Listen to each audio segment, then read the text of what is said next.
Assalamualaikum warahmatullahi wabarakatuh. Saya Nori Dwi Yulianti dengan NIM 2311012024. Jadi pada video kali ini saya akan mempresentasikan proyek akhir computer vision saya mengenai face recognition.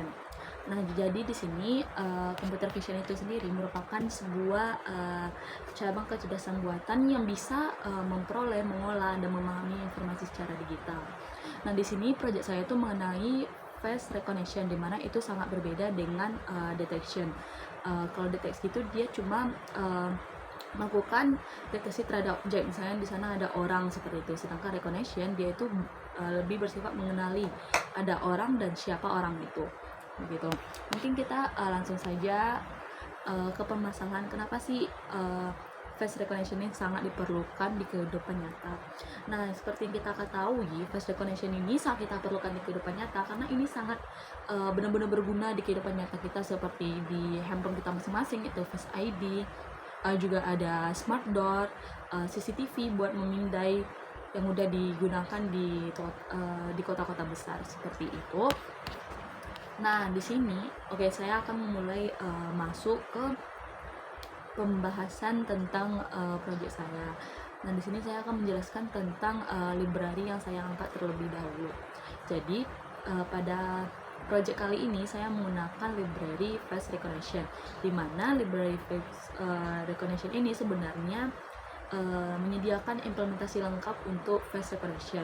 Nah, library ini itu dibangun di atas library DLive. Nah, sehingga saya itu tidak perlu melakukan algoritma dari awal, seperti contohnya dengan metode yang harus melakukan pengenalan terhadap dataset terlebih dahulu yang kayak 50 epoch dan lain sebagainya. Jadi kalau saya pakai library DLive, saya itu tidak perlu membuat algoritma dari awal. Jadi saya tinggal menggunakan saja. Tetapi di sini saya tetap mempelajari tentang library itu karena menurut saya itu penting.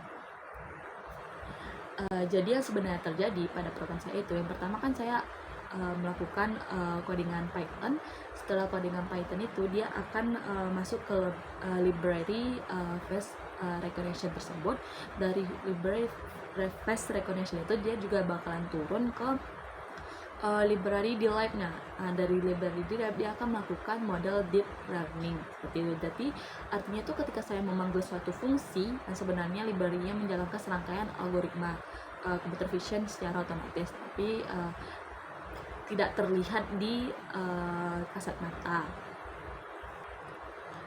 Nah, sebenarnya yang terjadi pada library itu ketika kita menginputkan image, dia itu akan melakukan face detection terlebih dahulu. Setelah face detection dia akan melakukan face detection itu pertama dari face recognition, dimana kita itu menggunakan mendeteksi pola perubahan intensitas pixel untuk menemukan lokasi wajah. Jadi di sana kita harus kayak mengajarkan komputer kita kalau ini adalah orang seperti itu. Nah, selanjutnya itu setelah dia mengetahui ada wajah yang ditemukan, dia akan melakukan facial landmark. Nah, facial landmark itu sendiri dia tuh memberikan titik-titik dia di muka kita, seperti di mulut, hidung, mata, dan lain sebagainya. Nah, titik-titik yang ditandai di mata itu, di wajah itu disebut dengan facial landmark. Nah, setelah kita menandai titik-titik di wajah kita, kita melakukan face alignment. Nah, sehingga wajah kita tuh menjadi lebih seragam sebelum dilakukan ekstraksi fitur. Setelah itu kita melakukan face encoding. Nah, di face encoding ini wajah kita itu diubah menjadi vektor-vektor berdimensi 128 yang disebut dengan face embedded. Jadi komputer tuh melihat wajah kita tuh bukan seperti wajah kita, tapi kita dibagi menjadi 128 dimensi yang disebut dengan face embedded. Nah, face embedded itu tuh identitas digital yang merepresentasikan karakteristik unik setiap wajah begitu. Jadi dia tuh lebih detail gitu loh melihatnya, karena wajah kita dibagi menjadi 128 dimensi. Nah, setelah itu dia akan melakukan face matching. Nah, kenapa dilakukan itu? Face matching itu dilakukan setelah kita melakukan embedded wajah. Kemudian kita membandingkan dengan dataset yang telah kita buat. Jadi semakin kecil jaraknya, semakin besar kemungkinan kedua wajah berasal dari orang yang sama gitu. Jadi dia membandingkan beberapa wajah untuk menemukan orang yang sama. Makanya nanti dia bisa ngedeteksi kalau ini nih dengan foto yang berbeda ternyata itu orang yang sama gitu. Nah, alur dari saya sendiri mengerjakan proyek ini, yang pertama saya membuat dataset, kemudian saya melakukan face encoding, ketiga saya melakukan dataset encoding, keempat input gambar baru, face detection, face encoding, compare encoding, and recognition. Nah, secara garis besarnya saya membagi proyek saya ini menjadi 2 tahap, yaitu pertama saya membangun database face embedding, dan kedua saya mengenali wajah baru dengan membandingkan embedded terhadap database. Nah, berbicara soal dataset, saya menggunakan dataset sekunder, di mana saya menggunakan beberapa folder emang orang yang saya kenal hasil dari jabatan saya sendiri, dan ada 2 orang lagi yang saya ambil datasetnya tuh dari internet. Jadi makanya saya sini mengatakan saya mengambil dataset sekunder karena itu kecampuran dari saya sendiri dan dari internet begitu. Dan di dataset saya juga melakukan augmentasi untuk memperbanyak dataset seperti rotate, flip, saturation, dan lain sebagainya. Nah, itu gunanya untuk memperbanyak dataset yang saya ambil sendiri. Oke,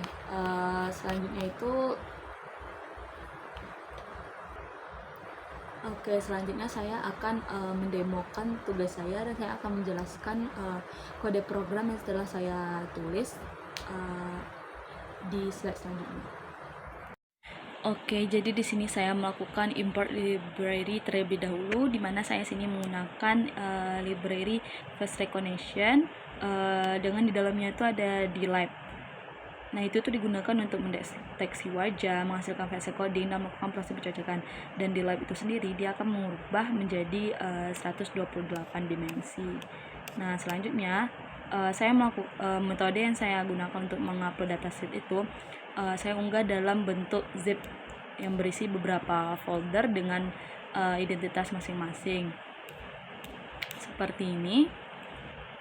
Masukkan di sini datasetnya, di mana nama dataset saya itu datasetfix.zip. Kemudian saya melakukan kode untuk membaca dataset tersebut kayak seperti ini. Nah, di sini dia dataset ditemukan. Jadi dataset saya itu ada 5 orang, ada Billy Els, ada Dava Kurnia, dan Nori Dwi Yulianti, Tom Cruise, sama Saza. Nah, di sini kesalahan saya tidak menyesuaikan jumlah dari dataset yang saya gunakan itu sendiri.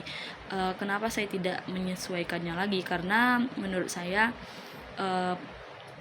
project yang saya lakukan ini telah berhasil sebagaimananya, makanya saya tidak terlalu menambah dataset itu sendiri. Oke, selanjutnya itu ada face encoding, di mana face encoding ini wajah saya tuh diproses menggunakan library face recognition yang diturunkan ke DLive, mengubah menjadi 128 dimensi, yaitu face embedded. Nah, dilakukan face embedded tersebut seperti ini. Encoding wajah Billy Els yang berhasil dari 49 foto itu hanya 31, yang Dava Kurnia cuma 92, Nori cuma 93, dan Sazat kebaca semua. Ada 57 foto yang gagal. Ini bisa disebabkan dengan foto yang kurang jelas fitur wajahnya. Nah, setelah diubah menjadi face embedded, kita harus menyimpan database-nya itu ke face encoding. Data tersebut disimpan menggunakan file pickle. Nah, penyimpanan encoding ini bertujuan untuk mempercepat proses pengenalan, menghindari proses encoding berulang, dan memungkinkan database digunakan kembali tanpa perlu proses seluruh dataset dari awal. Ini total wajah yang disimpan 285, ini daftar namanya. Seperti itu. Kemudian database face encoding.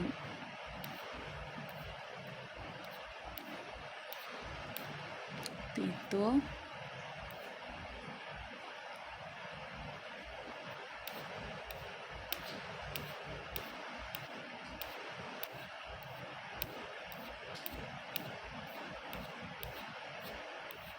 Nah, fungsi sudah siap digunakan. Kemudian karena fungsi sudah siap digunakan, kita melakukan implementasi face recognition.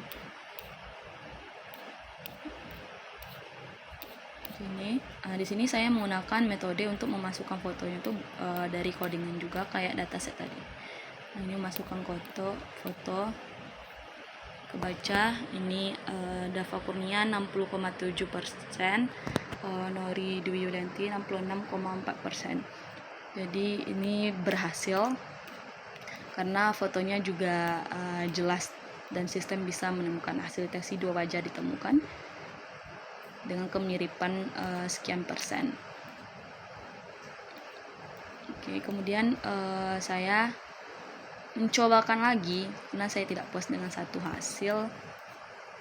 Mencobakan ini Billie Eilish, masukkan foto Billie Eilish dan dia kedetek Billie Eilish dengan kemiripan 58,0%.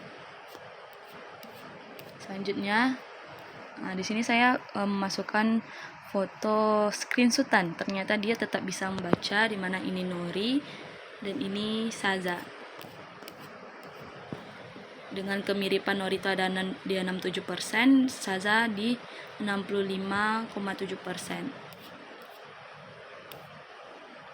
Nah, selanjutnya saya mencobakan memasukkan foto orang-orang yang tidak ada di database saya, sehingga hasilnya seperti ini. Saza ada di database dan dia mendeteksi, dan ini teman-teman saya yang lainnya tidak ada di database dan emang sistem tidak mendeteksi, tidak tahu siapa mereka.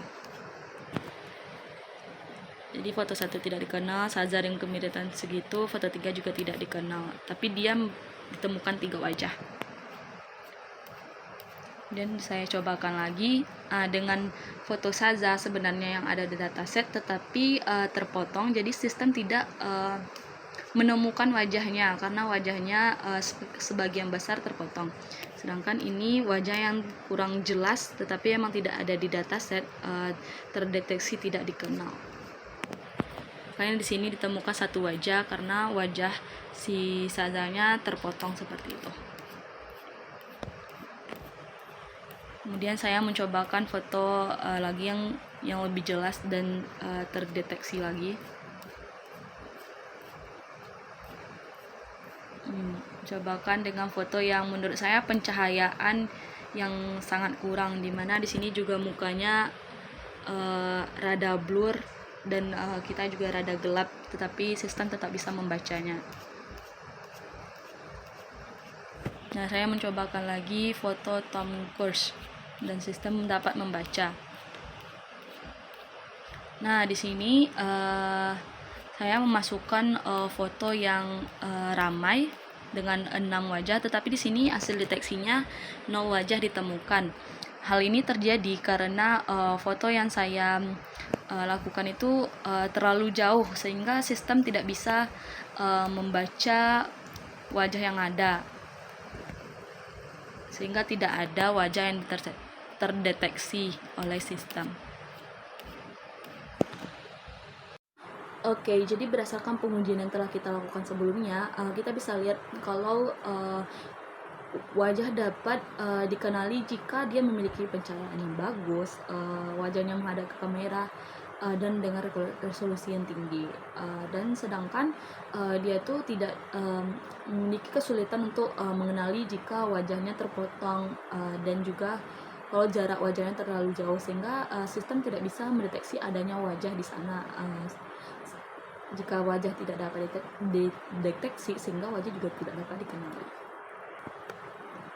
Nah, dari banyaknya tahapan yang telah saya lakukan, menurut saya tahapan yang paling penting itu adalah tahapan di bagian face encoding, di mana pada tahapan face encoding ini wajah kita tuh diubah menjadi 128 dimensi menjadi face embedded. Jadi 128 dimensi itu menjadi kunci untuk sistem dapat mengenali karakteristik wajah dari masing-masing individu. Kesulitan terbesar saya dalam mengerjakan proyek ini tentu saja dalam memperoleh dataset, di mana sebelumnya saya sudah mencobakan juga beberapa dataset, tetapi hasilnya sangat tidak memuaskan, dimana saya mencoba dataset yang benar-benar saya ambil dari internet, sehingga dia tuh tidak mengeluarkan hasil yang valid. Jadi di sana saya sempat kewalahan untuk memperoleh dataset, hingga akhirnya saya membuat dataset itu sendiri dan mengambil beberapa dataset dari internet. Menurut saya itu jelas dan bagus sehingga lebih mudah dideteksi oleh sistem. Kelemahan dari sistem ini sendiri itu menurut saya ketergantungan terhadap kualitas dataset, di mana sistem ini bekerja baik apabila saat pengujian wajah kita itu benar-benar menghadap ke kamera dengan cahaya yang bagus dan tidak terlalu jauh gitu. Sedangkan performanya akan berkurang jika wajah kita terpotong dan dengan pencahayaan yang lebih gelap dan jauh, sehingga pada saat itu sistem tidak lagi bisa bekerja, dia tidak lagi bisa mengenali wajah yang ada. Hal terpenting yang saya pahami dalam mengerjakan proyek ini, awalnya saya mengira face recognition ini hanya sekedar membandingkan satu orang dengan orang lainnya. Ternyata setelah saya mencoba membuatnya, yang terpenting itu kita mengetahui alur yang bekerja di dalamnya. Ternyata untuk membuat face recognition ini kita harus melakukan face detection terlebih dahulu. Setelah kita melakukan face detection, kita baru melakukan ekstraksi fitur seperti ekstraksi fitur dengan face encoding. Kemudian hasil ekstraksi fitur itu dijadikan menjadi 128 dimensi yang disebut dengan face embedded. Kemudian kita tidak lagi membandingkan sebuah wajah, tapi kita lebih membandingkan representasi numerik dari 128 dimensi satu wajah dengan 128 dimensi wajah lainnya. Jadi menurut saya yang paling penting itu saya mengetahui alur kalau face recognition itu bukan sekadar membandingkan satu orang dengan orang lainnya, tetapi lebih ke membandingkan numerik, representasi numerik yang ada di wajahnya. Jadi sistem itu melihat bukan seperti oh ini Nori, oh ini Saza, bukan seperti itu, tetapi lebih melihat kayak 128 dimensi di wajah ini seperti ini dan 128 dimensi wajah lain seperti ini, begitu.